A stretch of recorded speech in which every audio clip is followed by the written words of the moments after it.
What is up, everybody? My name is Ryan Braley, and welcome to our Reflections podcast. Mike just told me this is episode number 40. Look at us, man. Who would have thought? Just a couple of guys in the basement of Central doing a podcast, and we have like 10 million listeners. Isn't that what you told me, Mike? Yep. Just shy of 10 million. That's not true. I made that up. I have no idea. But hey, so glad you're here. And remember, if you like this, share it with some friends. Or if you find any of these meaningful, forward on, I'd love for others to hear it. But I'm glad you're here. Hey, I read this great Hindu aphorism just the other day, and it goes like this. It says, "The surprise of surprises is that although everybody who has ever lived in this world has died, for some reason, we think that we won't." That's funny. Come on. It says, "The surprise of all surprises is that although everybody who's ever lived in this world has died, for some reason, we think we won't." And it's true, man. The fifth and final message present in these ancient rites of passage across time and space and geography is this. Friends, you and I are going to die. There's no way around it. Despite our modern obsession with trying to live longer and prosper even further. And I don't know if you know this, but there's this incredible trend that's got a lot of steam and momentum, and it's called biohacking. And biohacking is basically this term used to describe various tips and tricks for like enhancing the body's ability to function and to like live at peak performance and maybe even extend one's own lifespan. And so people are taking more vitamins and nutrient supplements, doing things like red light therapy, sauna, cold therapy, and these are all fine. But there's this obsession with trying to live longer and live at peak performance. There's this tech entrepreneur. I was reading about him. I don't know if you've heard about this guy. His name is Brian Johnson. This guy spends I don't know him personally, but he spends millions of dollars a year trying to reduce his own biological age. Did you know you can even do this? You can reduce your biological age, like how old your body seems, rather than your actual chronological age. So this guy's 45 years old, but his biology, his body measures at an age much younger than this because of all the things he does every day.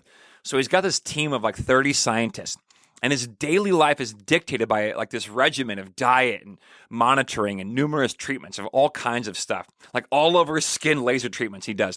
And these all over skin laser treatments have reduced his skin age by, get this, he's 45. It's reduced his skin age by 22 years. So his skin looks like he's about 23 years old, when in fact he's not. He's 45. But this is the greatest age reduction in any part of his body. But his overall body, he appears younger. Now, but here's the deal. I cannot help but think that down there, somewhere deep in this guy, I haven't asked him or interviewed him, but there's got to be this desire or obsession with trying to live forever. He's trying to escape death. But it's not possible. It's never been done before. And maybe undoubtedly this guy will die trying, I guess. But all the things that live, biologically, all things that live die. It's how it works. And so even if you and I are able to extend our lives for, let's say an extra 30 years, which is fine, we're still going to die. And most of us are just not prepared to face this fact or the event itself. Because here's the question I'd ask Brian if I could. Bro, what's the point? Why do you want to live longer? What's going on? Is it simply an ego project? Are you is it something you're just throwing your whole life and it's your mission? Or are you actually living longer in order to fill those days with more life-giving events? I mean, do you even have time for life-giving events? So the Stoics would say this. I love this. Stoics would say, you don't actually need more time. We so badly want to live for one day, 1 week, one more month, 1 year longer. We want to extend our lives to be longer. But the Stoics would say you don't need to live longer. You need to make better use of whatever time you have. Now, of course, there are folks who die at a young age and it's tragic. And we would all say, hey, that was too young. They died too early. But many of us who live to be 75, 80 or whatever, and we want to live, I wish I had 10 more years or 20 more years. It's but what would we do with that time? And here's the trick. We don't need more time, probably most of us. We need to use our time, whatever time we have, better. So it raises the question, what are we doing with our time? There's this wonderful Charlie Brown comic. I love it. I think I've mentioned it many times in sermons, but Charlie and Snoopy are sitting on the dock of this lake, And Snoopy turns to Charlie. He goes, hey, Charlie, you know that one day we're going to die. And Charlie goes, yeah, I know, dude. But hey, Snoopy, every day until then, we're going to live. I love that. Young men, especially those in what Carl Jung calls the first half of life, young women too, they believe, but I think maybe it favors men. They believe themselves to be invincible. And even as we age, I'm speaking on behalf of myself too, we're confronted more poignantly with our own mortality. We tend to do all we can to stave it off and to avoid it and to do more yoga or eat more avocados, or maybe not everybody, but some of us do.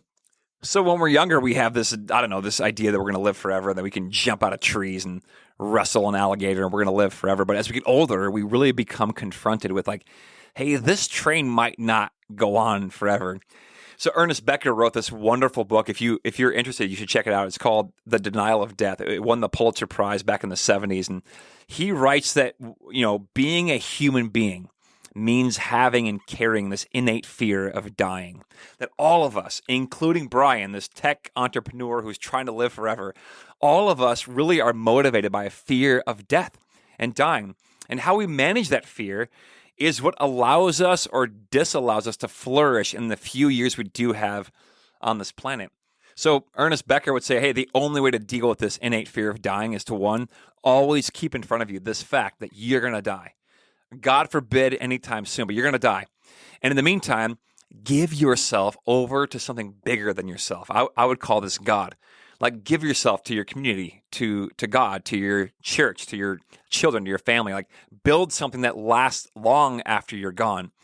And use your days to do something, because we're going to die. There's no way around it. And teaching young men and young women in these rites of passage that they're going to die, God forbid anytime soon, but it actually liberates them to fully engage in the present moment as a pure gift from God, and to look ahead and to dream about what kind of a person they want to be before they die. Yes, we are going to die, but every day until then, we get to live. This is really this idea of reflecting on our own mortality and death. It sounds macabre, I know, but it's actually a practicing of a dying before we die.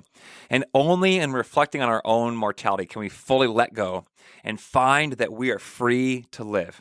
And young men and women, and actually us older men and women, must know this. So today, may you know that someday, hopefully in the distant future, but it will be waiting for us, you and I are going to die.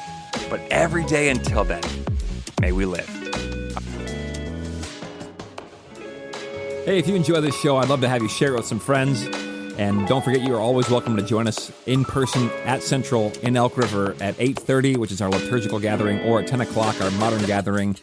Or you can check us out online at clcelkriver.org. Peace.